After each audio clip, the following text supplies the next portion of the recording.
Bonjour. So, a pretty sexy week this week. It's a bit late, so we all know why. Easter, couple of bank holidays, blah blah. So let's get right into it. 14 books I picked up this week. Here's my six to the best and a few also rans. It was a nice. There weren't a lot of DC about, to be fair. I only picked up one DC book. Nothing to write home about. But let's get right into it. We did this. This should be my book of the week again. But there is a book that come out. There is a number one out this week that has just picked this one to the post. So this we're going to look at again. I know I've done issue one, but that is such a beautiful dystopian noir, Blade Runner-esque, great book that I can't resist. I can't resist. Mark Millar is really pumping them out, but I've got to say the quality, this has really ramped up. Really ramped up. The quality, he's spreading it out a bit. He is spread. I think he may be in danger of spreading himself a tiny bit too thin. Nevertheless, the quality of his work is always top notch. You can't fault him for that. I've tried out a new book on the recommendation of my old mate Paul at Comics and Fantasy in Hornchurch, Essex, where I always get my books from. And a shout out to Alex as well, that I met today, who had the best job in the world, which was helping Paul bag and board all the new collections they've just bought in. And he's being paid in comics. He had his eye on some Green Lanterns, I think. And, I was having a little chat with him. So big shout out to you, Alex. Nice to meet you, mate, today. And I hope you got all the Green Lanterns you was wishing for. Anyway, Paul recommended me Moon Knight. And do you know what? I've been avoiding it. I've been avoiding this modern run. I've got the old one. I've got Lola Sinkovich run down there that I bought from Baltimore that I still haven't got round to. Only because of the TV series. I thought the modern thing was going to suck, but it doesn't. It doesn't. And that's a nice little jump on issue. So I wanted to go through it with everyone. Dark Ride. This is a nice horror tale. I think I've done this one before. It's a nice horror tale. Spot on it is. And so is this. Jeff Lemire. He's a bit like Mark Millar at the moment, Anything with his name on it, he's just good. And it's a story. With Jeff Lemire's stuff, though, I will say you're probably better off getting the graphic novel collections, because he's a slow boiler. Nothing wrong with that.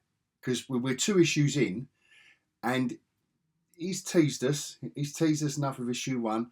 Now he's teased us enough with issue 2. But, and it's a good thing. I can't wait for the 3rd issue. Whatever you want to call it nowadays. So, yeah, you probably are on that one. But I'm just recommending it now, so you've got plenty of time to prepare. And I don't know if this is going to surprise anyone. My book of the week. And it did. I surprised myself, actually, by nominating this book of the week. Guardians of the Galaxy, number 1. And it does exactly what it says on the tin, which is deliver half of the Guardians of the Galaxy that comic book readers came to know and love before the films come out, and half of the team and half of the story and half of what we love about what made the film so successful. They've done a really nice mix of both, and kept more of the essence of the comics going. I'm going to say more of the essence of the comics, but maybe it's because you've got Chris Pratt's voice in your head and all the other Batista's voice as Drax and all that. Maybe it's because the films are in your head that you think, but it's a great issue 1, great story. Kev Walker on the art, and he's going to deliver all day long on a story like that, on a sci-fi story. Followed him for years and years since all the British stuff he did. Dread and stuff like that. The also rans this week, there's just 3. Oh, quickly, Hexware. This continues to impress. Just continue, a quirky sci-fi. She's an android, and it's to do with magic as well. It's very, very on point at the moment in a lot of indie comics, magic and fantasy. And this is why Briar as well. Another good read. It's just a classic. Christopher Cantwell is really coming up just for my personal estimation. I really enjoy his work, and particularly on that. But it's pure fantasy, and there's nothing wrong with that. Another one that makes it look easy, but it's not. When you read bad comics or you see some bad fantasy TV or films, you realise how it is not easy. It's not an easy thing to do. It makes it look easy in Briar. And I just had to throw this one in at the end of it. Yes, guys. Yes. I bought it. All right? I bought it. And they're all stories told round a campfire. No dialogue. Just pictures. Yeah. That's all I have to say about that. Anyway, guys, let's do the deep dive after the scroll and get into the 6 of the best and have a look maybe at the cover of the week. Well, no, not maybe, definitely have a look at the cover of the week after the scroll.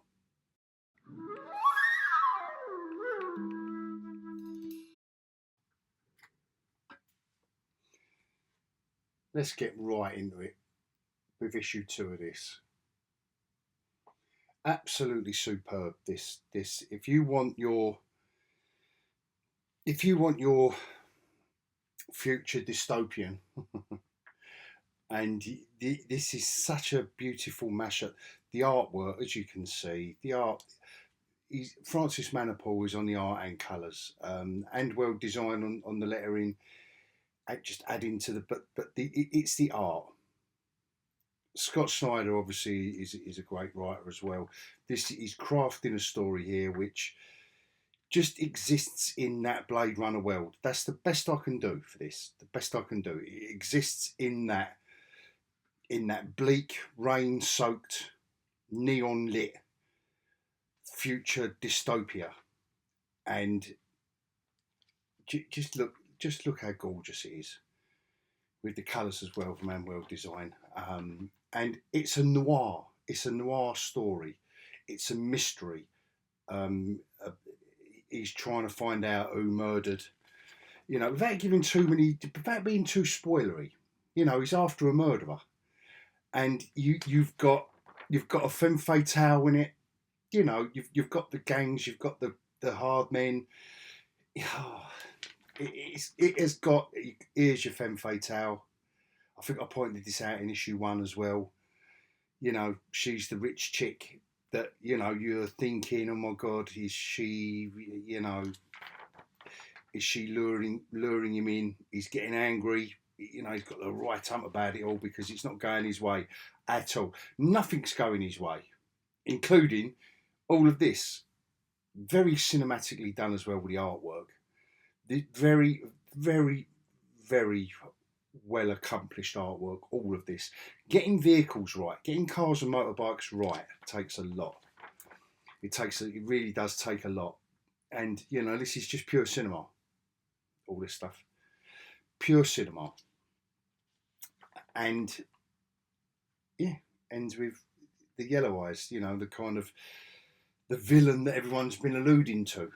And I know that might be a bit spoilery, but it really isn't. Because there's more to come. Look, more action to come. And again, this scene did remind me of Blade Runner 2049. To be fair, right at the end where in the water's edge and all that. So, but anyway, it's not copying anything Blade Runner. But it does purely exist. Purely exists in that world, and things go wrong. for this man. Things go wrong for our antagonist in this story, which is what I love. Which is what I love about noir stories. It's really what nothing goes right, and the central theme of this is the veils that people, and it's like augmented reality. It's like people are veiling their reality with whatever they want. So you might want to do Bugs Bunny, or you might want to do Sesame Street. You might want to do I don't know, Friends, the TV sitcom, etc., etc. But you veil your reality, and you know it's got a lot to say about what we're doing with VR at the moment, and you know the way society's going. So visually, so striking. Francis Manapul on the top of his game, and what a beautifully designed cover. Issue 2, just absolutely sensational, and it would have been Book of the Week. No, you know that is a close runner-up for Book of the Week.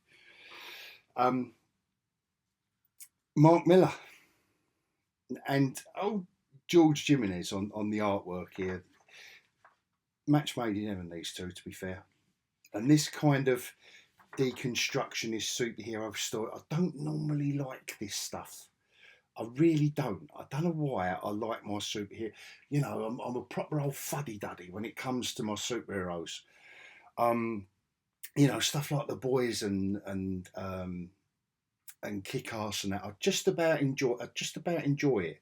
This has been getting better and better. I've got to say, I can't say I was really enjoying it. And my only one commentary for this story is they're really spreading it out. I think this could have been tightened up a bit. Not this issue. They've got quite a lot going on in this issue, to be fair, and about his background and how he's after the now mayor of the city, used to be in the police department, that done him bad, who done his mum and daddy in, you know, back in the day and all that. And again, with Mark Millar, it's very cinematically done. I don't know whether he crafts his stories now just to be another film, movie license or TV license, but it does have that cinematic feel to it.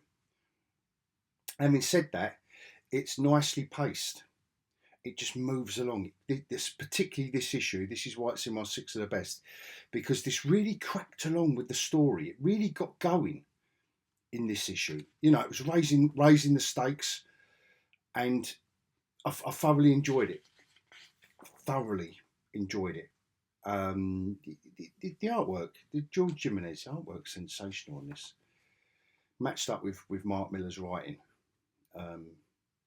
Yeah, very, very good. You know, this is the terrorist team who's working for the Nemesis. You know, like I say, I'm not giving too much of the plot and all that away, because if I'm recommending it, I kind of want you to enjoy it. I kind of want to just tease you a little bit with this stuff.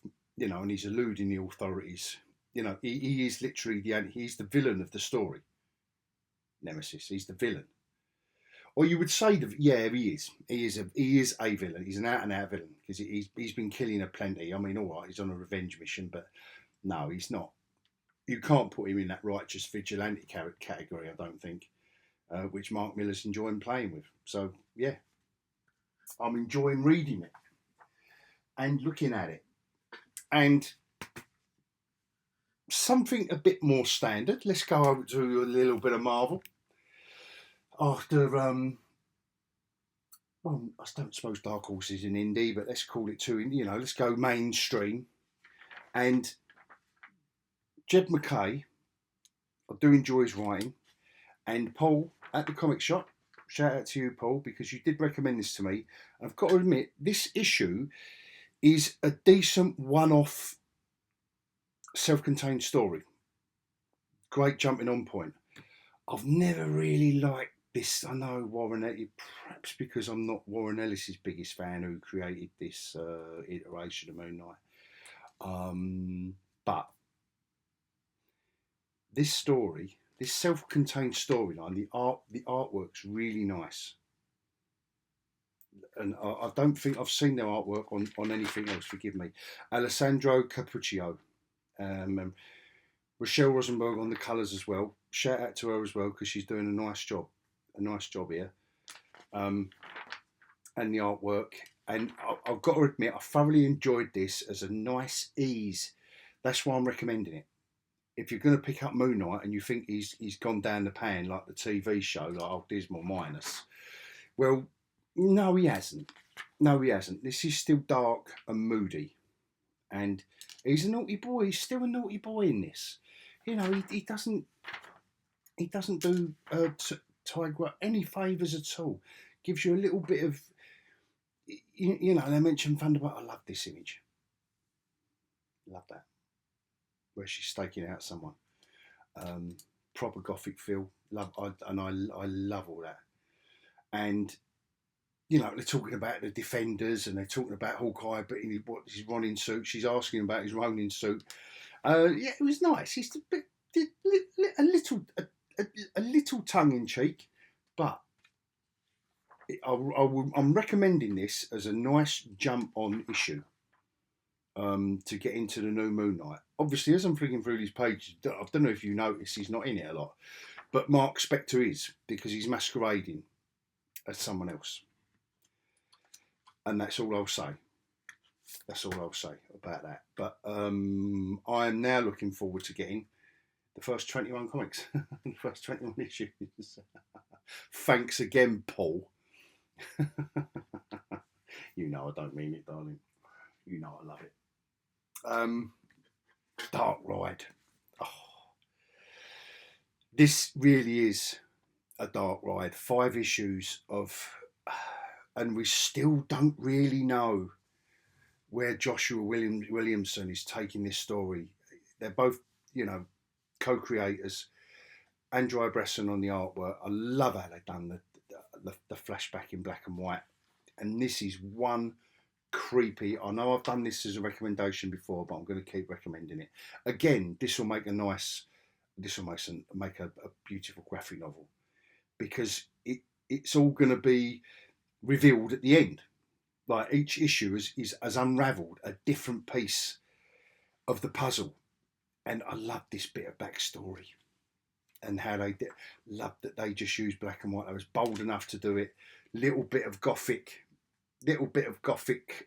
staging, you know, with this imagery that they've used quite a lot in this storyline, but nevertheless I love it. Just the gothic staging of it. And the Dark Ride, this story is set in a horror themed theme park, you know, roller coaster ride park, whatever you want to call it. And obviously back to the current day, and this, you know, the young woman that we've been following from issue 1. And again, another weird trippy page, and then back to reality again. So it keeps jarring us out of. It just keeps jarring us out of reality enough to just keep. This is a proper creepy. I've got to say, really, really enjoyed this. It's such a creepy comic, a creepy story, and again goes all gothic. Again, you know, what's that smell? And I'll leave it there. But guys, you know, it's issue 5, so I don't know if it's to be concluded next week. I don't want to reveal. I'm thinking it will be concluded next month, issue 6. That, you know, that'll be 6 issues. Jeff Lemire. Now, come on, what else can I say about this guy that hasn't already been said? I don't know how well this title's been going down. But we're 2 issues in, and it's kind of revealing more mystery. Gabriel H. Walter on the art duties. Geordie Belair, obviously, classic colorist, you know, does tons and tons of stuff, doing a top-notch job, as usual. But Jeff, and also it's Jeff Lemire. And we're the storyline is revealing a bit more about these two characters and the world they're kind of we. It looks like they're trapped in, but these aren't your zombies. These aren't your 28 days later or I Am Legend zombies or even The Walking Dead. And the world keeps cracking back. There's something going wrong and we don't quite know, and it's something to do with what the guy has got on the back of his truck. There's a mystery character that gives us a bit of exposition, gives us a bit of storyline, which is fine. This is Jeff Lemire, but Jeff Lemire, I will say, as much as I do enjoy his stuff, I really do. But he is the slow burner. So again, I would say this would be better suited to a graphic novel, but I'm just enjoying it. I mean, you can see the amount of books I get every week, so I can wait. But if you're only going to pick and choose your books based on my recommendations, then wait, get this graphic novel. It'll be a unless he really goes wrong, Jeff Lemire, and I doubt that. You can see. You can just see how slow burn it is. It's just these two characters, this character piece, just these two in this comic. Right up to the end, a zombie gets punched in the head, but I won't reveal. No, I suppose I'll just show you him with his head punched in. It's a dead zombie, but yeah. Still wasting the back pages, guys. Hello, still wasting them. I've got to say that every week. Anyone who's following me now. No one's still using these back pages. And from all of that horror, from all of that indie, we go to something so standard, but beautifully done, that I was blown away by this week. And when it's been a film, when Dismal Minus has had its hands all over it, his sticky, grubby fingers all over it, like I said about Moon Knight, it's been putting me off the comic. I shouldn't allow it, but I can't help it. But this was awesome.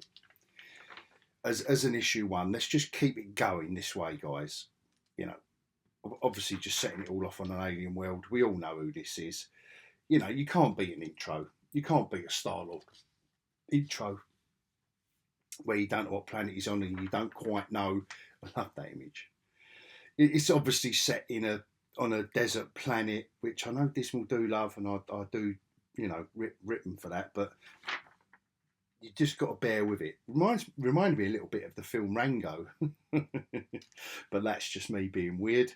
The Kev Walker artwork, I've loved this artwork for many a year, and his art, I think, is so well suited to this story because it does exist in that world between like cartoony and gritty.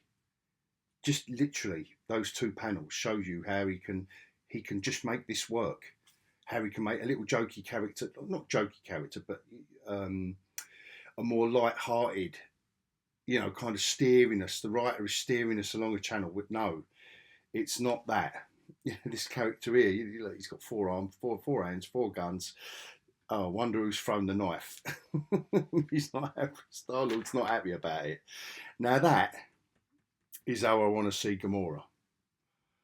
That is definitely a splash page of Gamora that I was thinking to myself, yes, oh yes, she's just knifed. She's spilling her drink though, spilling her whiskey, but that will come back into the story. And obviously Mantis, I'm loving the portrayal of all of them. Of all of the characters we've come to know and love over the years. I did pick up the first issue of their first appearance of the Guardians of the Galaxy from 1968 or 69, and they have changed a lot. They have changed a lot, believe me. But anyway, this is our modern iteration. And like I say, you can hear the voices of the actors that portray them in the films. So this is obviously straddling look at this. This artwork. This artwork is great. It's not overcomplicated with too much dialogue and description. It is showing us the story. It is showing us the characters. I thoroughly enjoyed this. And if you love the Guardians of the Galaxy films, then you will love this triple. You will love this triple because this is proper stuff. This isn't stupid. You know where Guardians of the Galaxy can get a little bit stupid. And I'm going to be careful because there is a big reveal, because I know already some of you may be asking, well, where are certain characters? And I don't want to. I'll go as far as what an entrance for Drax. I'll go as far as that. Like I say, just simple. I love the strength of his line work. Kev Walker, loved it from many a year, since all the early stuff he done 2000 AD. Right, I'm not going to go any further. Because that's the reason why this is my book of the week. Honestly, it's the reason why this is my book of the week. All what I've shown you, but also added to. I'll leave that on a nice cliffhanger for you. But I'm also going to say that this is one great cover. That's another thing I'm going to say. I think that if that doesn't say Western aliens, well, not just aliens that come from the West, but you know what I mean. Again, the first issue of Clear, there's something about the design work on the covers that they do. This is just beautifully crafted design work. Not necessarily the art. I'm just talking about design work, logo, and this graphic artwork. As far as covers of the week go, I've got to put this one in. That is the Ewok of my nightmares. It was a fairly decent comic, to be fair. Fairly decent comic. They done all of the stories in this issue without any word balloons. It was literally, which I will, while I'm here, I'll just give you a quick scan of the one particular story that was really, look at that.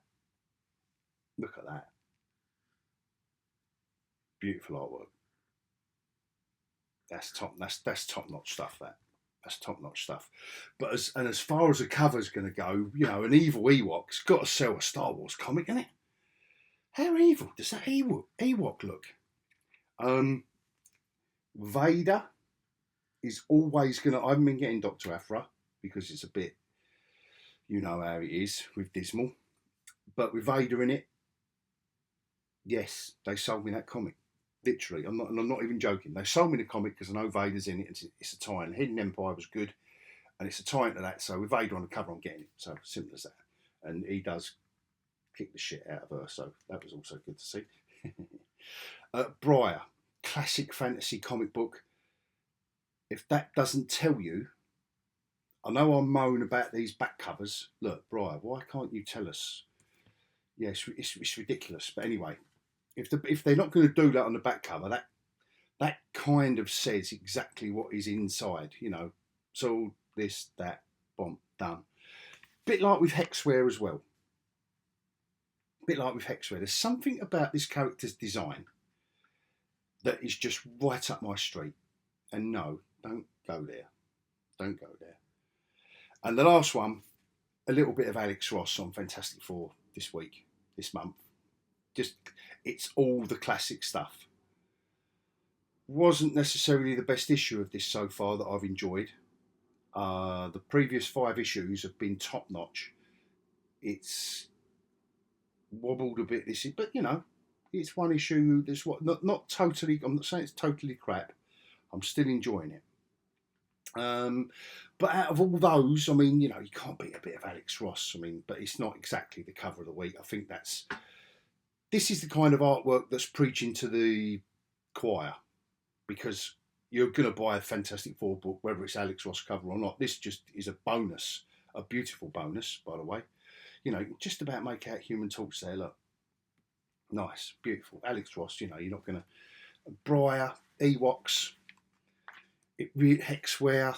You know, Vader is always going to be on. You know, provide a good cover. It's out of these two, but I think I've got to say, because of the lack, you know, this is beautiful design work and logo work and graphic design work, but I've got to say, just to sell a comic, if that doesn't sell a comic on the shelf, you know, just from that old-fashioned point of view, you know, Alien Babes, Big Geezer, Western, Cowboy Hat, Setting Sun, all, you know, Setting Suns, and Guardians of the Galaxy, who remembers the films. Love it. Love it. And I still love the legacy numbering, like 181 comics of Guardians of the Galaxy. I don't know whether, you know, you have to do some research to get that number in. But anyway, I am going to leave it there, guys and girls. And again, I'm thanking everyone for your continued support. Please give me a little like. It really does help. And so does the comments, and so does hitting that little notification and a subscription if you're mental. It really does help us lower down creators, and I'm really enjoying a few more of you getting involved with the commentary. Really, really enjoying it, and I really appreciate it. And I will bid you until next week, which will hopefully be back on track. I will bid you all adios.